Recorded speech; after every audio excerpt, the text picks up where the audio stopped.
Hello दोस्तों, मैं प्रियांशु वर्मा और आप देख रहे हैं ऋषि कंपटीशन क्लासेस। दोस्तों, इस चैनल पे पॉलिटी की एक सीरीज जो है शुरू की गई है और इसमें जो है टॉपिक बाय टॉपिक, ठीक है, हम जो है पॉलिटी को अच्छे से कवर करेंगे, जो कि आपके विभिन्न एग्जाम्स जैसे कि रेलवे एसएससी और जो है यूपी पुलिस, इन सब के लिए जो है वनडे एग्जाम्स के लिए आपके लिए बहुत महत्वपूर्ण साबित होगी। तो दोस्तों, पिछले हम लेक्चर में बात किए थे रेगुलेटिंग एक्ट 1773 के बारे में और जो है संशोधन अधिनियम जो 1781 ईस्वी में आया था, इसके बारे में 2 एक्ट की बात हमने किया था। दोस्तों, इस लेक्चर में भी हम जो है 2 एक्ट की बात करेंगे, 2 से 3 एक्ट की बात करेंगे और इसके बाद यहाँ से फिर आपका फिर 1858 से फिर 1947 तक जो एक्ट आए हैं, उसके बाद फिर हम उसके अगले लेक्चर में बात करेंगे। तो दोस्तों, लेक्चर हम शुरू करते हैं। तो देख रहे हैं आप लोग कि यहाँ पर लिखा है कि 1784 का जो है पिट्स इंडिया एक्ट। तो जब 2 एक्ट आ गए थे, यानी कि 2 एक्ट के बारे में आपने पढ़ा, एक 1773 का आपने पढ़ा, 1773 का पढ़ा, उसका नाम क्या था? उसका नाम था रेगुलेटिंग एक्ट। उसके बाद आपने पढ़ा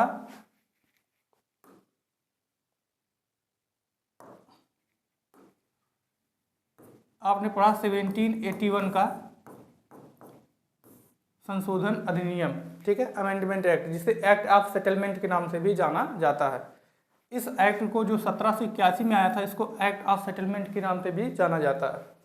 इसके बाद आता है कि जो तीसरा एक्ट आता है 1784 ईस्वी में आता है, जिसका नाम है पिट्स इंडिया एक्ट। इस एक्ट की क्या खास बात थी? 2 खास बातें थी। पहली खास बात तो ये थी कि इसमें द्वैध शासन प्रारंभ किया गया। द्वैध शासन का मतलब क्या होता है कि इसमें व्यापारिक और राजनीतिक मामलों का प्रशासन अलग अलग तरीके से किया जाने लगा। यानी कि व्यापार का प्रशासन कोई अलग बॉडी करेगी, उसको अच्छे से चलाएगी, और राजनीतिक मामलों की जानकारी एक अलग बॉडी करेगी। तो उनको बांट दिया गया। पहले कंपनी दोनों काम एक ही करती थी, लेकिन बाद में ये दोनों काम अलग अलग जो है लोग करने लगे, ठीक है। तो इस प्रकार से द्वैध शासन क्या हो गया? प्रारंभ हो गया। तो पिट्स इंडिया एक्ट का जो पहला आपका इंपॉर्टेंट पॉइंट है, ये है द्वैध शासन प्रारंभ किया गया। सेकंड पॉइंट है कि ब्रिटिश सरकार का कंपनी के कार्यों एवं प्रशासन पर पूरा नियंत्रण स्थापित हो गया है। तो पिट्स इंडिया एक्ट का जो दूसरा सबसे महत्वपूर्ण वो है पॉइंट है कि इसमें जो है कंपनी के समस्त उसके कार्यों पर और प्रशासन पर पूरा नियंत्रण किसका हो गया? ब्रिटिश सरकार का हो गया। इसके बाद अगला जो कानून आता है आपका, वो आता है चार्टर कानून, जो है 1813 का चार्टर कानून। इसमें क्या खास बातें हैं? यानी कि चार्टर एक्ट ऑफ 1813 यानी 1813। तो इसमें पहला पॉइंट आप देखेंगे कि कंपनी के व्यापार एकाधिकार को समाप्त कर दिया गया, ठीक है। यानी कंपनी जो सिर्फ ईस्ट इंडिया कंपनी जो सिर्फ खुद का व्यापार करती थी और उसमें ब्रिटेन की कोई और भी व्यापारिक कंपनी नहीं आ पाती थी, यानी कि व्यापार पर जो उसका एक अधिकार था उसको खत्म कर दिया गया। यानी ब्रिटेन के अन्य कंपनियों को भी, अन्य जो व्यापारिक संस्थाएं थे, उनको भी आदेश दिया गया, उनको भी परमिशन दिया गया कि आप भारत में जाके व्यापार कर सकते हैं। यानी ब्रिटिश जो कंपनी का व्यापार एक अधिकार था उसको खत्म कर दिया गया। और क्या किया गया? हालांकि कंपनी का जो है चाय पर व्यापार और चीन के साथ व्यापार पर एकाधिकार बना रहा और सभी चीज़ों पर व्यापार का तो एकाधिकार खत्म कर दिया गया, लेकिन जो चाय का व्यापार था और जो चीन के साथ जो व्यापार था, उन पे जो है एकाधिकार खत्म नहीं किया गया। कंपनी का एकाधिकार उस पर बना रहा, ठीक है। और यही चीज़ें जाके जो है 1833 में पूरी तरीके से इसका व्यापार एकाधिकार खत्म हो जाता है, चाय पर भी और चीन के साथ व्यापार पर भी। लेकिन अभी 1813 में इन दोनों पर जो है कंपनी का एकाधिकार बना रहा। दूसरा क्या था कि ईसाई मिशनरियों को भारत में आने की अनुमति दी गई और भारत में ईसाई धर्म का प्रसार करने की भी अनुमति दी गई। तो दूसरा जो इम्पोर्टेंट पॉइंट है 1813 के चार्टर कानून में, वो है कि ईसाई मिशनरियों को भी जो है भारत में आने की अनुमति दी गई, प्रदान की गई। तीसरा पॉइंट है कि पश्चिमी शिक्षा के प्रसार के लिए 1 लाख रुपए खर्च करने की व्यवस्था की गई। तो ये तीसरा सबसे इम्पॉर्टेंट पॉइंट है, ये एग्जाम में पूछ लेता है कि किस कानून के तहत भारतीय शिक्षा पर 1 लाख रुपए खर्च करने की व्यवस्था की गई थी। तो चार्टर अधिनियम जो है आपका 1813।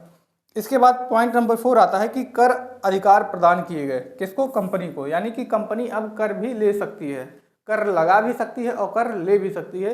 ये 2 तरीके के अधिकार इसमें प्रदान किए गए। तो टोटल जो है 1813 के चार्टर अधिनियम में आपको 4 इंपॉर्टेंट पॉइंट्स मिलते हैं। पहला क्या था कि व्यापार एकाधिकार को खत्म कर दिया गया कंपनी के, लेकिन चाय के व्यापार और चीन के साथ व्यापार पर पूर्ण अधिकार बना रहा, ठीक है। और दूसरा पॉइंट है कि ईसाई मिशनरियों को भारत में आने की अनुमति प्रदान की गई। और तीसरा था कि पश्चिमी शिक्षा को प्रसार के लिए 1 लाख रुपए खर्च करने की व्यवस्था की गई। और चौथा पॉइंट है आपका कि कर अधिकार प्रदान किए गए। अगला एक्ट आता है आपका 1833 का चार्टर अधिनियम। ये अधिनियम क्या था, इसमें क्या इंपॉर्टेंट पॉइंट थे, तो इस अधिनियम की बात करें हम तो बंगाल के गवर्नर जनरल को जो है भारत का गवर्नर जनरल कहा गया। सबसे इंपॉर्टेंट पॉइंट, ये एग्जाम में पूछता रहता है अक्सर कि किस अधिनियम के तहत बंगाल के गवर्नर जनरल को पूरे भारत का गवर्नर जनरल कहा गया, तो वो 1833 का अधिनियम है। और ऐसे पहले जो है गवर्नर जनरल जो भारत के थे वो लॉर्ड विलियम बेंटिंक थे, यानी लॉर्ड विलियम बेंटिंक भारत के प्रथम गवर्नर जनरल थे, ठीक है।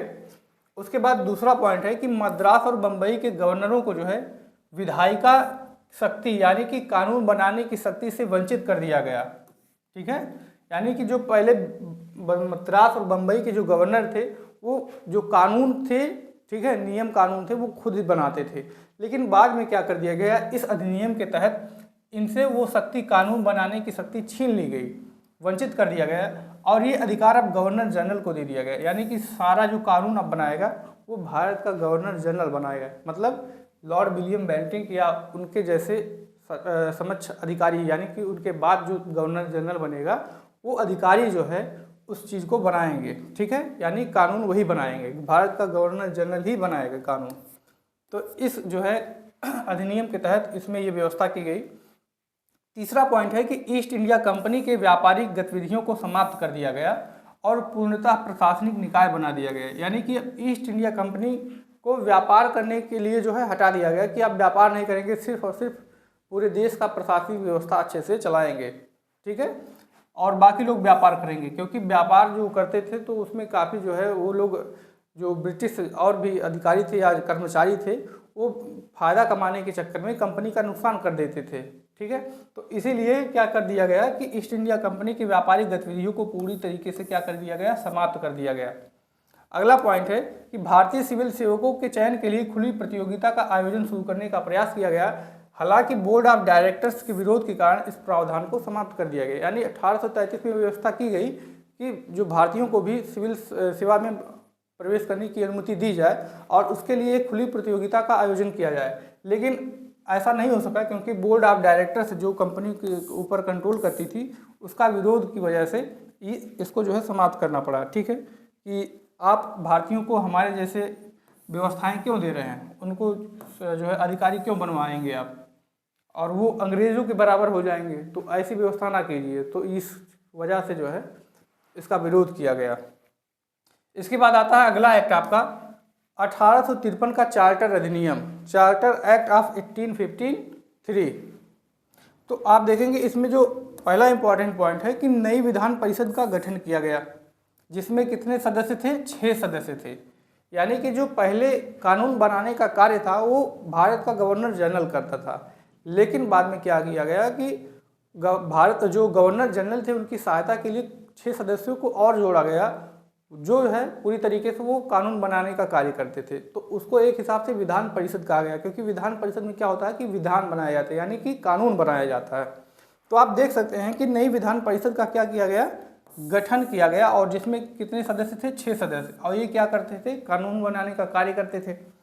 दूसरा पॉइंट है कि सिविल सेवकों की भर्ती एवं चयन के लिए खुली प्रतियोगिता का जो है व्यवस्था की गई, खुली प्रतियोगिता का आयोजन शुरू होने लगा। यानी 1853 से भारतीयों के लिए भी और अंग्रेजों के लिए भी, दोनों के लिए जो है खुली प्रतियोगिता का आयोजन किया जाने लगा सिविल सेवा में भर्ती के लिए। तीसरा पॉइंट, सिविल सेवा भारतीय नागरिकों के लिए भी खोल दी गई। इसके लिए 1854 में भारतीयों के सिविल सेवा में प्रवेश के लिए कौन सा समिति का गठन किया गया, मैकाले समिति नियुक्त की गई। तो ये भी एग्जाम में पूछ सकता है कि भारतीयों के जो है सिविल सेवा में भारतीयों के प्रवेश के लिए 1854 में कौन सी समिति की स्थापना की गई थी, तो आप बोल सकते हैं मैकाले समिति की स्थापना की गई थी। यहाँ पर देख सकते हैं मैकाले समिति की नियुक्ति की गई थी।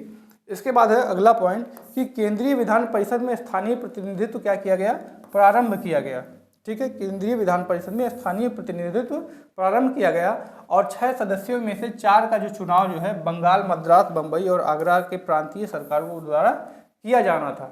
यानी 6 सदस्यों में से 4 सदस्य बंगाल जो है बंगाल, मद्रास, बम्बई और आगरा की प्रांतीय सरकारों से चुने जाने थे। यानी यहाँ से चुन के जाएंगे और विधान परिषद में बैठ के 6 लोग जो है बैठ के, जो जैसा प्रक्रिया ब्रिटिश संसद में अपनाई जाती थी कानून बनाने के लिए, सेम वैसे प्रक्रिया ये 6 लोग अपनाते थे कोई भी कानून को बनाने के लिए।